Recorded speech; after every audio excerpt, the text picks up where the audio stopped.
agenda da Abras para 2026, para melhorar o ambiente de negócios?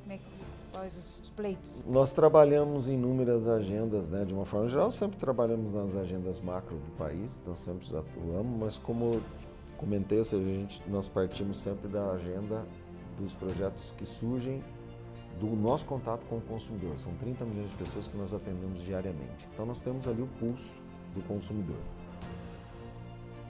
Para o próximo ano, se nós tivermos de fato a aprovação da farmácia, nós vamos ter que no começo do ano derrubar um veto do presidente Lula de um dos projetos mais importantes desse país para a redução do desperdício, para o impacto ao combate à fome nesse país, que é a doação de alimentos. Nós aprovamos esse projeto na Câmara, no Senado. O presidente Lula sancionou esse projeto, mas ele vetou a parte mais importante desse projeto, que era o incentivo fiscal, onde obrigava as empresas, se você... Não, porque hoje, se uma empresa joga um alimento fora, ele recupera o imposto. Se ele doa, ele não recupera, ele perde. É interessante isso. Então, o que nós fizemos? Nós fizemos um estímulo através do imposto de renda de até 5%, que toda doação que foi exatamente confirmada, a entidade que recebeu, a quantidade que recebeu, os documentos cruzados entre a entidade e o setor, ele poderia abater no imposto de renda até 5%. Evidente, se ele tiver lucro, né? Então, o primeiro desafio é ter lucro. Num setor que até 2%, 3% é a nossa margem, o resultado final, né? É um negócio muito apertado. Então, mas o presidente infelizmente vetou esse projeto, e esse projeto ele tem um potencial de cobrir 8 vezes mais o que nós gastamos hoje de fome no país.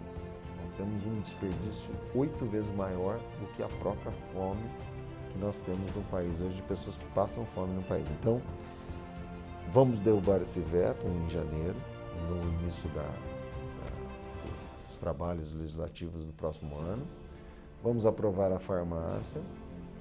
Feito isso, nós temos um outro projeto importante, que é apresentado pela Bia Kicis, que é onde nós damos o poder de informação ao consumidor para que ele saiba que isso tem no mundo inteiro, só não tem no nosso país e nos países da América Latina. É impressionante.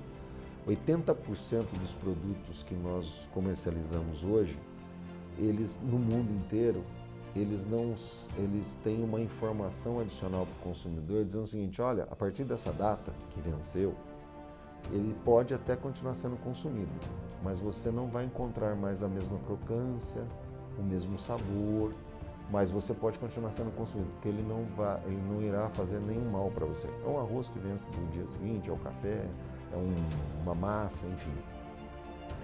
Essa informação o consumidor hoje brasileiro não tem. Então, para ele, tudo venceu, tudo tem que ser jogado fora. Na prática, no mundo não é assim. Então, por exemplo, você pega a Espanha e a França, ela tem uma lei impressionante sobre o setor dos mercados. Ou você tem, a partir daquela data, que chegou a data de vencimento, mas aquele produto é classificado como melhor consumir até, ou best before, o setor dos mercados é obrigado a rebaixar de forma muito clara o preço daquele produto. Segundo passo, ele tem que doar aquele produto. Terceiro passo, ele tem que levar para compostagem. Ele não pode ir para o lixão. Entendeu a seriedade do problema? Nós não, nós infelizmente aqui jogamos fora e não damos o direito do cliente saber se ele poderia ou não consumir. Não damos o direito de saber se o cliente pode ou não doar aquele alimento.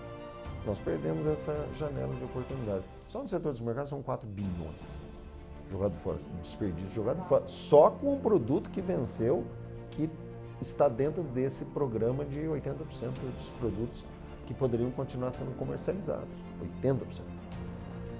E fora o que vence na casa do consumidor, que esse é o maior problema. O consumidor não sabe, ele não tem essa informação. Então, eu tenho certeza que todos nós, de alguma forma, falamos: pô, mas não é possível, esse produto não está vencido. Já comeu, utilizou, ou seja... Né? E nós temos isso, não é só em alimentos, nós temos em limpeza, nós temos em higiene, nós temos produtos até de vazar, nós temos até numa graxa de sapato. Pô, uma graxa de sapato. E ainda, né? Então não faz nenhum sentido. Então, Esse também é um projeto que nós precisamos derrubar esse veto, aprovar a farmácia. Já conquistamos a cesta básica, conquistamos a questão do voucher alimentação e refeição. Temos outros projetos que nós estamos trabalhando também, de interesse também do setor e do consumidor. Mas eu acho que uma grande agenda do próximo ano, as duas grandes agendas, a primeira é discutir e debater a questão do 5x2. Acho que é uma agenda importante, uma agenda para o país, para o setor e para os nossos colaboradores. É um ano voltado ao debate sobre o colaborador. E o segundo, que é um enfrentamento do discurso fácil, que hoje nós estamos tendo um problema muito grave e que está impactando o consumidor, que são os furtos de gangues nas lojas. Aquele discurso de, roubou um chocolate, que a pessoa não sei o quê. Sem perceber, o governo federal resolveu esse problema. O governo federal, com o Bolsa Família, com os programas sociais, esse pequeno furto acabou na loja, praticamente não existe. O que nós temos hoje são os furtos qualificados das pessoas que realmente vão lá para fazer um furto absurdo de inúmeras picanhas, inúmeros azeites, só produtos que possam ser revendidos. Durante o dia. E é vergonhoso. É um negócio assim absurdo. E nós temos inúmeras fraquezas nesse sentido com relação às leis, com relação a como nós podemos utilizar essas informações, as imagens, cruzamento dessas imagens com a polícia. Ou seja, nós temos inúmeras questões que nós podemos debater sobre esse processo e que ele tem uma relação muito parecida com o devedor contumaz. O devedor contumaz, ele prejudicava toda a sociedade, né? Essa pessoa, com essas gangues, elas também prejudicam toda a sociedade. Outro dia teve um post de um supermercadista que ele me enviou dizendo o seguinte: pô, João, quase que eu não tinha condição de vender o azeite agora na Páscoa e levaram tudo. Então, assim, e nós estamos tendo esse enfrentamento. Então, os colaboradores e a segurança dos consumidores e do patrimônio da empresa serão os dois projetos de maior interesse do setor.